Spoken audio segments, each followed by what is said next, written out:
Hi, today I'm going to ask you to check your rough draft for mistakes with your parenthetical citations. First, pull up your rough draft.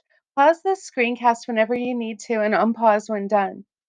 Now that you are looking at your writing, do you have parenthetical citations inserted next to all the content that you pulled from your resources, even in the introduction or conclusion? This would include all statistics, all direct quotes, and all information summarized from your resources. If not, you want to be sure to add them.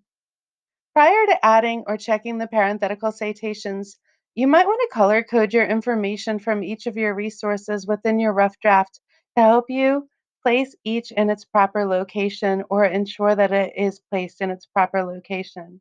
I have seen some students use different colors for each different source. What I like to teach is just to make all the content from all outside sources red. If you haven't added them and use Noodle Tools, log into Noodle Tools, go to your Sources page, go to Options on the right, and select In-Text Reference to generate a parenthetical citation for each source.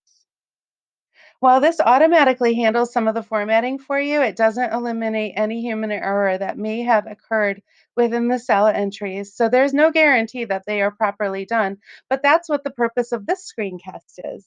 So let's begin. Whenever you need to fix something up, pause the screencast to make corrections or make a note for yourself, then unpause when ready. Now look at your rough draft. Look at all the citations that include an author's last name. For one author, do you have their last name within a set of parentheses? For two authors, do you have one last name, the word and in between, and then the next last name within parentheses? And for three or more authors, do you have the first last name and the term et al. Within the parentheses? Those are the proper ways to do the author names. Now let's look for any citations, parenthetical citations that do not have author names included. You must see either an article title or a book title within the parentheses. If you do not, something's wrong with your citation and must be fixed, but please don't panic. This is very common and also very easy to fix. In a program like Noodle Tools, you can delete the mistake if you've accidentally placed something in an author cell that isn't actually an author. An example would be like a group like History.com staff in the last name for the author, or something like CNN if you've accidentally placed something like that in the author cell. You might have also placed something incorrect in the book title or article title cell, and at this time you could just edit and get rid of that and fix that up. If you do edit your Noodle Tools account or any other citation generator at this time, remember to grab the new parenthetical citation that will generate, and remember that you're also going to need to print a new works cited list to represent the change. For any titles, whether website titles or book titles that are parenthetically cited because the resource didn't have an author, do you have only the first few words of the title? If not, for instance, this one, where it's longer, the US home front during World War II, you do want to truncate or shorten it to just two or three words. For website articles, do you have the title within quotation marks within the parentheses? For book titles, is the book title italicized within the parentheses? Each of those are proper formatting. If you have page numbers, hold on, let me scroll down just a little bit. If you have page numbers, do you have just the page numbers after the italicized title, the article title within quotes or the author's name, without the term page number written out? It should look like this top one where it has the citation, a space, the page numbers, and then end parentheses. It should not have the term page number written out in it or include anything like brackets. So, that is something that you need to know.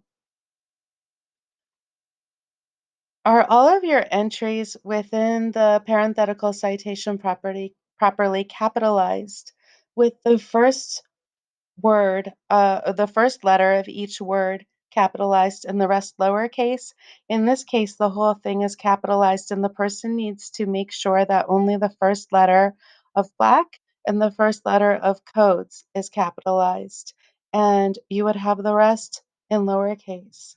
In this situation, and it might be like a longer one that you have um, within your MLA works cited or within a parenthetical, um, you would have to have the first letter of each major word capitalized. So in this case, we would want to capitalize the word codes. So look through your document and check that you don't have any capitalization errors and pause when undone.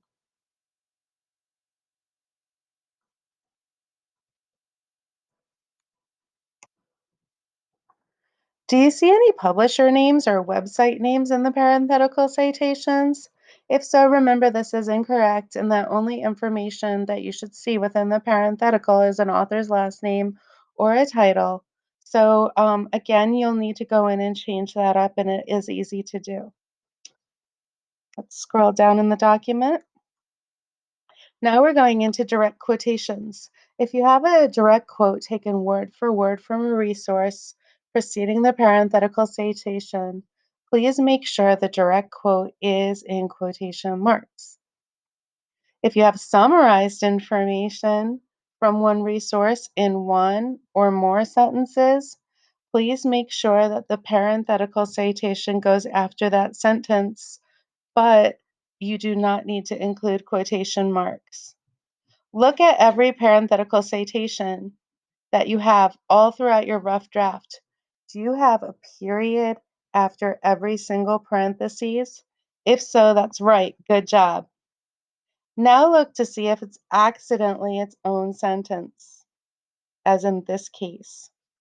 So we have one sentence here, common threats to marine ecosystems are trash, oil, and carbon emissions and noise. End of the sentence. Then we have a new sentence, den check in parentheses.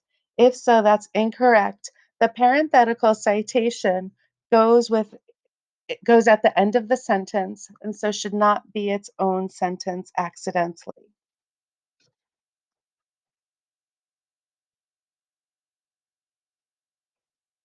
Please note that when you cite information from your source, you do not need to cite at the end of every summarized sentence as shown here. Just placing the citation at the end of the summary and before your own writing is sufficient. Look to see if you have used any in-text citations. That would be where you have cited your source within the written sentence.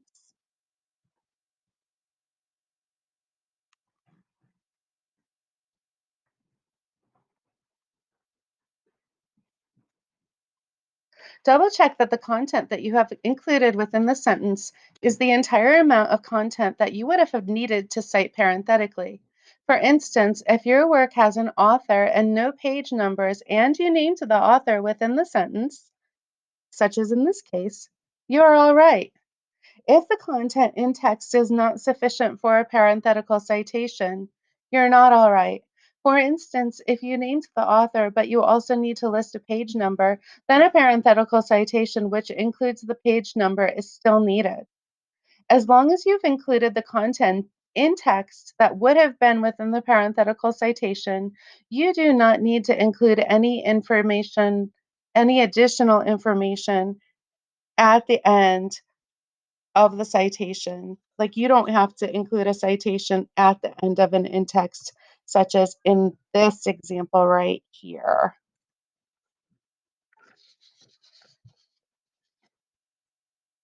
Look to any in-text citations. Do they represent impressive sources?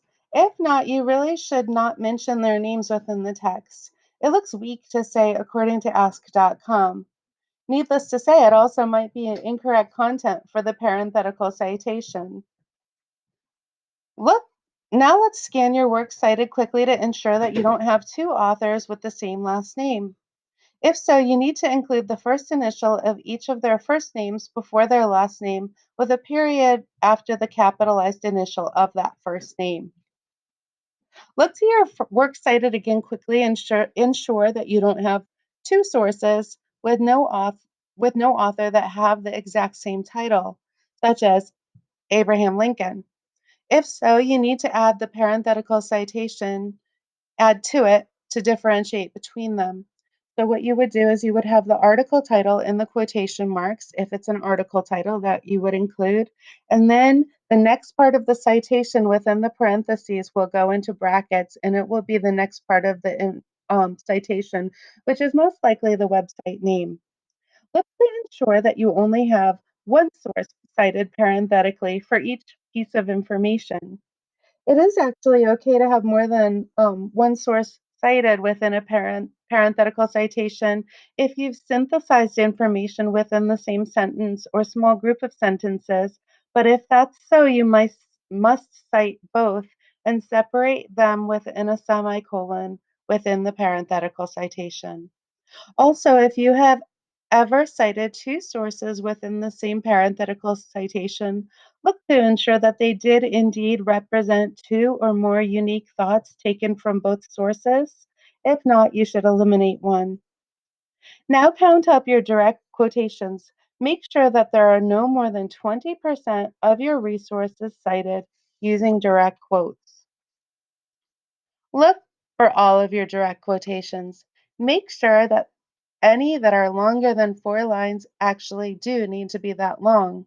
Or can you effectively shorten them up and keep the same strong idea? Next, let's look for all your direct quotes.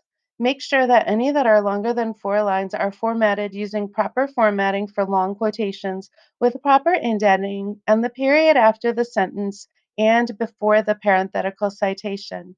This is surprisingly a different format than what is used for short quotes.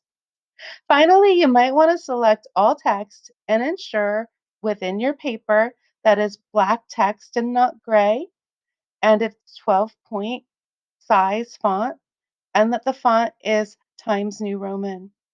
Thank you for taking the time to go through this exercise. You've probably cleaned up a lot of your paper.